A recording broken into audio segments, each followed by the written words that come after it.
Okay, so this is one I've had this watch for a day and a half now. So here's my review after a day and a half's use. Now, here's the new Suunto Spartan Ultra. Here on my wrist is my old Ambit 3. You might notice I'm wearing the Ambit 3, and largely that's because I'm pretty disappointed with this new watch. It doesn't work anywhere near as well. I'll run through a few of the things that I've noticed. The first thing is, it takes forever to charge. Like the Ambit 3 charges up very quickly. I'm not exactly sure, but something like 2 or 3 hours from 0 to fully charged. I've had this on charge, it got down to 36%. I've had it on charge for 3 hours and it's only just hit 60%, so it takes a long time to charge. The other thing is it's really glitchy, like seriously glitchy. The trying to sync with the moves link. Now I'll just go in and see if it's here. Okay, so at the moment it's working, and you can see that I've got the Ambit 3 and the Spartan Ultra both on here. It's taken me numerous attempts to get it to recognise and upload, and it keeps forgetting it. So the phone, which, you know, this is an iPhone 6 with the latest software updates, it keeps forgetting the new Spartan. So don't know what's going on there, but it's a pain in the neck. Interestingly, I did a ride this morning, so I went for a mountain bike ride. You can see on the screen here, this is my Strava uptake. The one on the bottom here is I had them one on one hand, one on the other, so same ride. The one on the bottom here, this is the Spartan, 21.9 kilometers, 342 meters of climbing. The one on the top is my Ambit, it says 24.1 kilometers, 497 meters of climbing. Now, I'm not entirely sure which one's right, but I can compare this, a very similar ride that I did last week. There's this almost exactly the same ride that I did last week, which showed 553 meters of climbing. So I think that the Spartan is really quite out. It showed the climbing as really quite low. A few other problems with it. It's really quite the touch screen. You can see I'm trying to do things with the touch screen. Nothing happens, you know. Sometimes it works. See, now it's working. Now once I've sort of opened it up, it's working, but it's really quite tricky to use. Interestingly, I did a pretty hard 2-hour ride this morning, showing recovery 0 hours. Don't know why. Whereas the Ambit is showing my recovery. Where is it?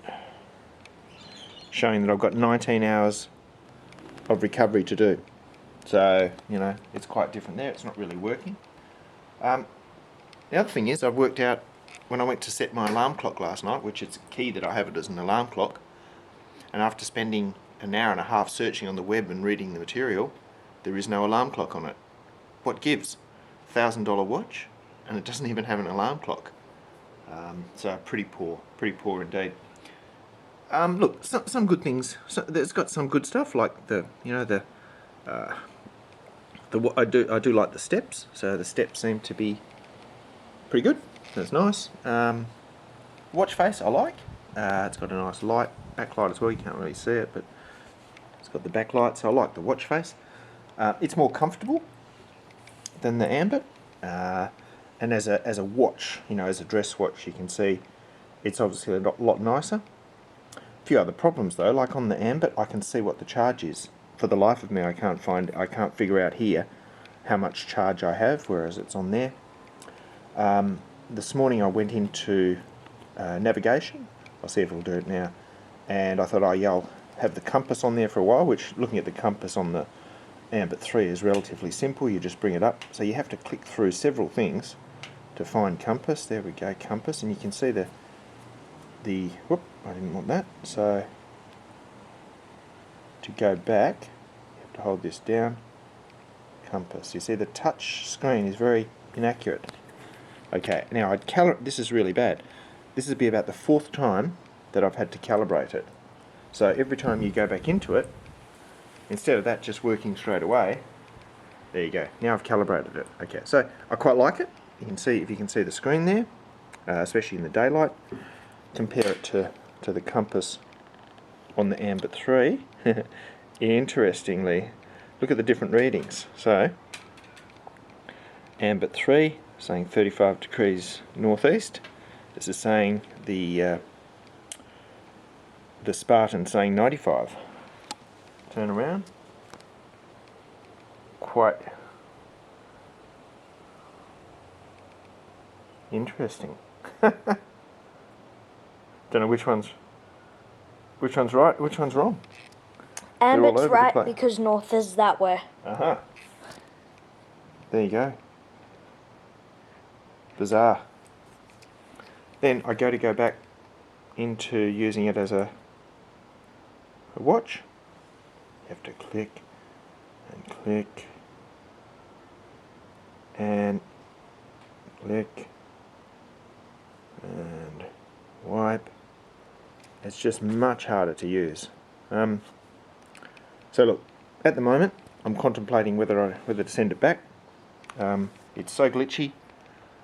It doesn't have an alarm, which is just ridiculous. I can't believe it doesn't have an alarm.